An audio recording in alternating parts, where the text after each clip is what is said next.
I can only speak to the reason I love the Alamo. I am of a certain age. I was born in 1953. You can do the math if you wish. But in 1954, there was a nationwide phenomenon called the Davy Crockett craze. And I was part of the generation that had the coonskin cap, that had the little buckskins, and sang Davy, Davy Crockett until my parents went nuts.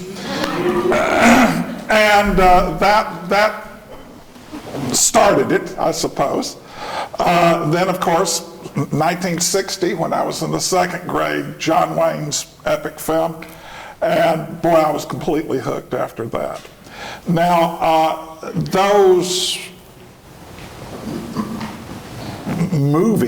popular culture venues made me interested in the topic, and when I started reading books about the Alamo, I found out that the history in those movies was pretty bad. But that didn't really matter because it got me interested, and what had become a childhood interest became a professional interest. And when we go to graduate school, they teach us to be serious historians. And the Alamo's not serious. Well, and the Alamo's not serious, but I try to keep in touch with that 11-year-old boy that thought the Alamo was really cool, and I tried to convey that enthusiasm to my students and my readers. You can be what most historians, and I'll be a bit critical of some of my colleagues.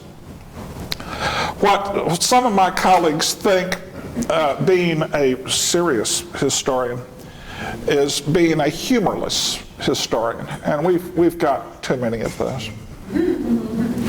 Yep. I could tell you pretty much the same story because I was born in 1953, and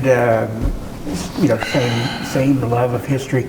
Being born in that time was actually a blessing if you liked history, because television was new and they needed stories, and so where they turned to was stories out of history. And as Steve said, they didn't always get it right, but they introduced people like me, like Steve, like some of you in the audience, to history, and we decided that we wanted to know more. And some people found out that history didn't match up to the movies, and they may have gotten disenchanted. Or I think if you talk to most people, because I'm a public historian, but if you talk to the public, it's we like gunfighters, we like the Alamo, we like things that a lot of academics, historians consider not real history, not academic. But you've got to start where people are interested. Mm-hmm. And so if, as a historian, you come and you say, this is what I'm interested in, and we say, well, that's not really important. Let me tell you what's important. You're not going to want to learn the other part. And so I think one reason that people like the Alamo is if you're of a certain age, it's your family history. Mm-hmm. You may not have been blood kin to somebody at the Alamo, but you certainly remember it growing up. And what we find is that often visitors from other places will tell us, I'm from Germany, or I'm from Croatia, or I'm from Poland. And I could kind of go on throughout the atlas, but they'll say, we have a place like the Alamo in our history. And when they tell me what it is and I go look it up, it's like, well, yes, they do. And it's that universal last stand. It's the devotion, the courage, the honor, all those values that are appreciated by different cultures, different nationalities. I think that's one thing that makes the Alamo appeal, not just to people who were born in 1953, but even people who were born before and after, and will continue to appeal to people. Well, and also I get a lot from my colleagues says, well, come on, Steve, I mean, is there anything that we don't know about the Alamo? I mean, at this point? Well, I hope tonight to show you that there are things. We're still learning about this story. And it's, to paraphrase President Reagan, it's you know, it's they know so much that ain't so. You know, so we're going to talk about that tonight too.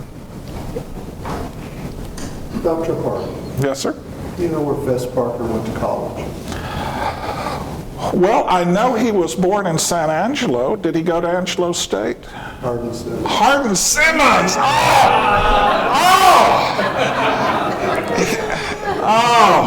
Now, I know that his favorite cake You cut me to the quick. Our crosstown I couldn't rivals. resist. Our crosstown The rivals. other side of town. his favorite cake was coconut. Yes. He told me that at the Minger. And also told me about when he was in the 4th grade that he heard some other boys saying words. He didn't know what they were, but he repeated them. And his principal, lady principal at the time, then had him down to her office where he sat in a chair with a bar of Lifebuoy soap in his mouth. And he said he never liked Lifebuoy soap after that. So, One of the greatest days of my life, well, some of my students will tell you that technology is not my friend. And so for birthday one year, my daughter signed me up with a Facebook account. I would have never been able to do it myself, but she said, "Happy birthday, Dad," and I went, "Thanks." But I guess it was a few months later, I get a Facebook request, and Fess Parker requested me to be his friend. And did I accept? You bet!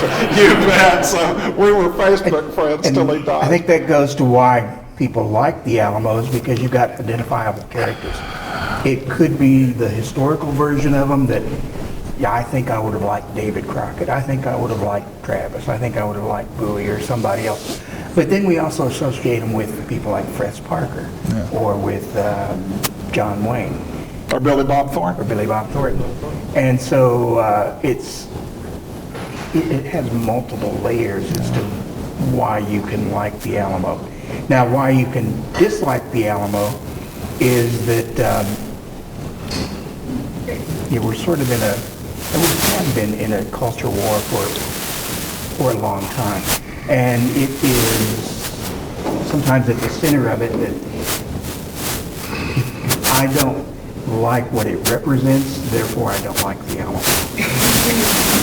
And